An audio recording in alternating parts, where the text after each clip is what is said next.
सास की बीमारी। शादी के ठीक बाद नेहा की सास की तबीयत बहुत खराब हो गई। बताइए क्या हुआ है आपको? बेटे की शादी थी तो थकान हो गई। मौसम बदल रहा है तो जुकाम और बुखार हो गया। ऊपर से बहू के घर का खाना पता नहीं कैसा था कि पेट भी खराब हो गया। खाना तो बहुत बढ़िया था डॉक्टर साहब, सारे रिश्तेदार तारीफ कर रहे थे। रोहित की माँ इतनी कमज़ोर है कि ज़रा से में बीमार पड़ जाती है। डॉक्टर साहब आप सारी जांच करके देखिए, मुझे ऐसी क्या बीमारी है कि मेरी तबीयत ठीक ही नहीं रहती। फिलहाल तो ज़्यादा कुछ नहीं है, पहले आपके ज़ुकाम बुखार और पेट का इलाज कर लेते हैं, फिर बाकी के टेस्ट करवा लेंगे। अभी आप ये दवाइयाँ ले आइए। पिताजी मैं डॉक्टर साहब को छोड़कर और दवाइयाँ लेकर आता हूँ। माँ जी तो बीमार थी, इसलिए नेहा ने किचन संभाल लिया। माँ जी अब आपकी तबीयत कैसी है? पहले से ठीक है। आप बैठिए, मैं खाना लगाती हूँ। तेरे बाबूजी और रोहित ने खाना खा लिया?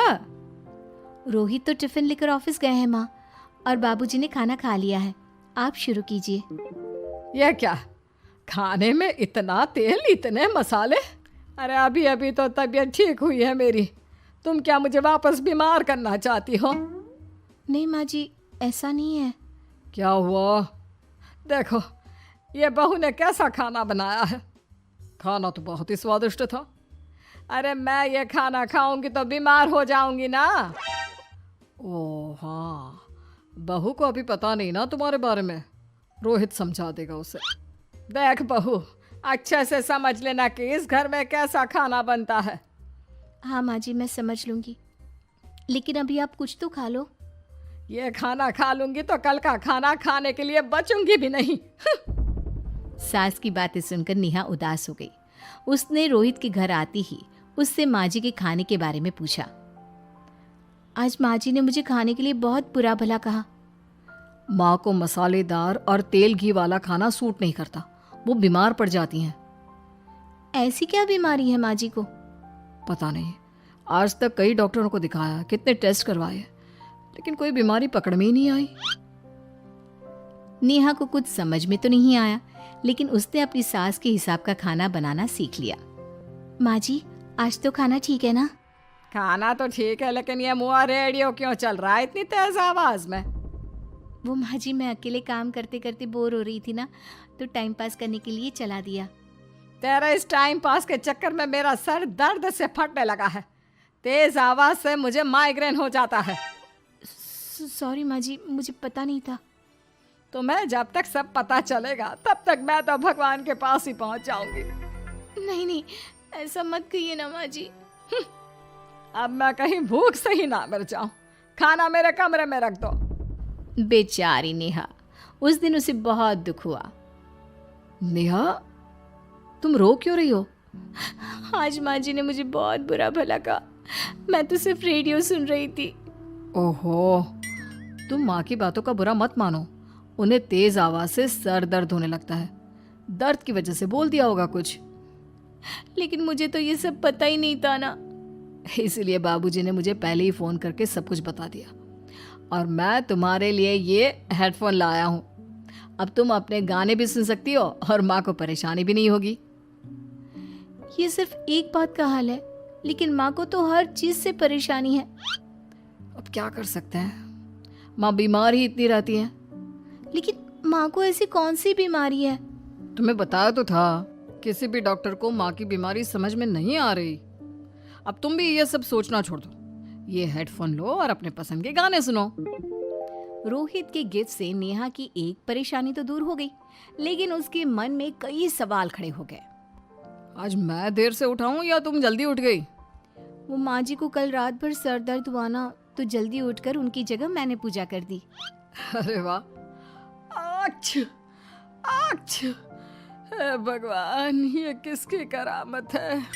ये तो माँ जी की आवाज है। चलो चल के देखते हैं। क्या हुआ माँ? अच्छा, यह घर में गुलाब कौन लाया?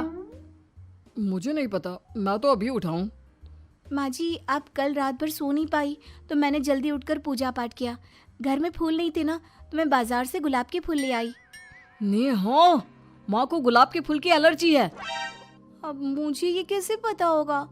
अच्छा, तुझे कुछ पता नहीं तो तू वही काम क्यों करती है जिससे मेरी तबीयत खराब हो जाए? रोहित के बाबूजी, ये बहू मेरी जान लेना चाहती है।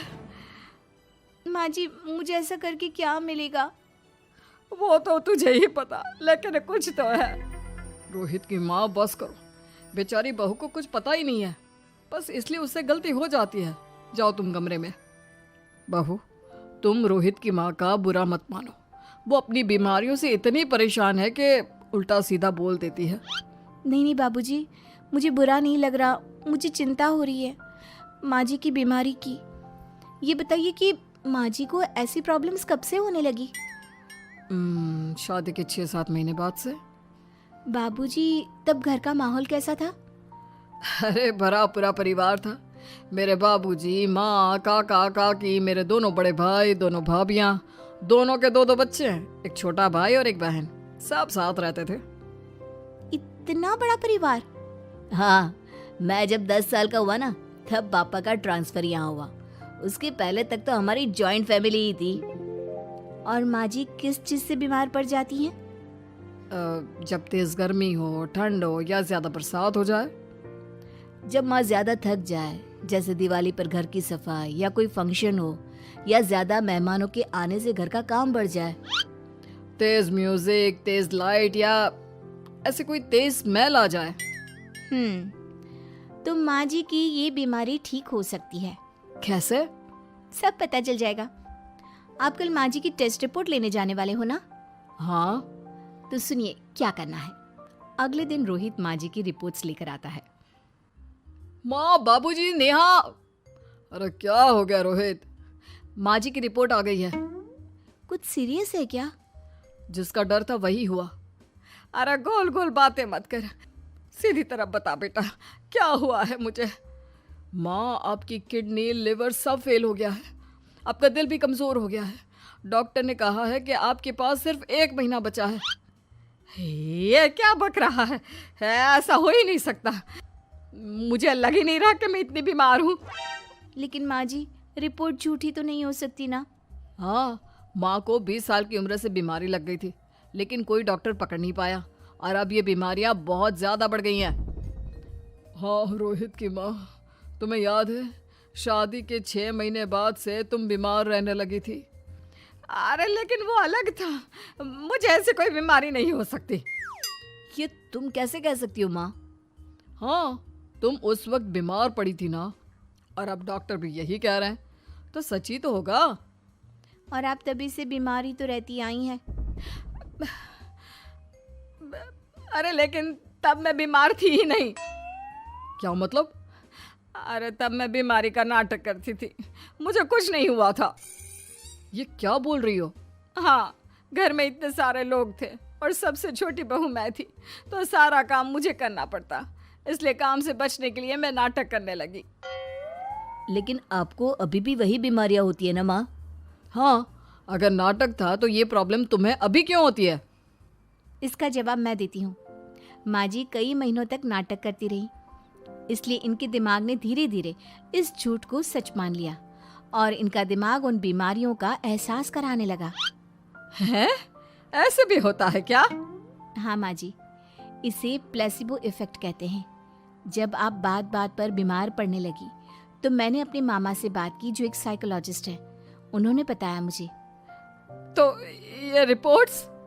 मैंने झूठी रिपोर्ट बनवाई थी नेहा के कहने पर, ताकि आप सच बताएं। यानी मुझे कुछ नहीं हुआ? नहीं माँ जी, और आपकी इस प्रॉब्लम का भी सोल्यूशन है। हम किसी अच्छे साइकोलॉजिस्ट को दिखाएंगे और आप जल्द ही ठीक हो जाएंगी। वाह बहू, मैंने तुझे इतना भला बुरा कहा और तूने मेरी जिंदगी भर की तकलीफें दूर कर दी। थैंक यू और सॉरी बहू। अरे मुझे भी तो सॉरी कहो, पूरी जिंदगी तुम्हारी सेवा की है, वो भी झूठ मूठ की बीमारी के लिए। हाँ हाँ, आप भी माफ कर दो मुझे, बस सॉरी। तो इस तरह नेहा ने अपनी सास की बीमारी पकड़ भी ली और ठीक भी कर दी।